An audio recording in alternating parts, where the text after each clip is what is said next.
আজ বেলা 12টা নাগাদ তমলুকের গৌরাঙ্গ মহাপ্রভুজিউর মন্দির থেকে মহাপ্রভুর পাদুকা নিয়ে তমলুক শহর পরিভ্রমণ করা হয়। জানা যাচ্ছে এই মন্দিরে আগামীকাল থেকে চলছে মহামহোৎসব। এই উৎসবে আজ রাজ্যের বিরোধী দলনেতা শুভেন্দু অধিকারী যোগ দিয়েছেন।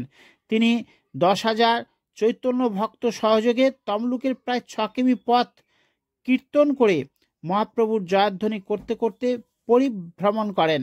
আগামীকাল পর্যন্ত চলবে এই অনুষ্ঠান।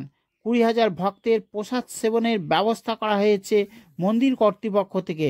দেখুন সেই দৃশ্য আমাদের ক্যামেরায়।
এই কর্মসূচি আমার অনেক দিনের।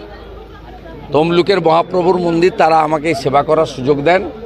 আমি প্রায় 7-8 বছরেরও বেশি হবে, 10 বছর ধরে এই কর্মসূচির ব্যবস্থাপক। এবারের বিশেষ আকর্ষণ মহাপ্রভুর জায়গা থেকে অর্থাৎ নবদ্বীপ থেকে পাদুকা এসেছে, তাই এবারে উৎসাহ ব্যাপক। 6 কিলোমিটার পথ 10,000 ভক্ত হাঁটল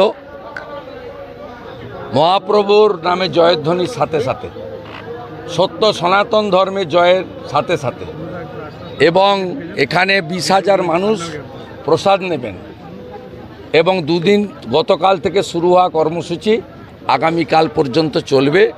মৃদঙ্গ বাজবে, খঞ্জনি বাজবে, কীর্তন হবে, নাম সংকীর্তন হবে, ভাগবত কথা হবে, বৈষ্ণব সেবা হবে।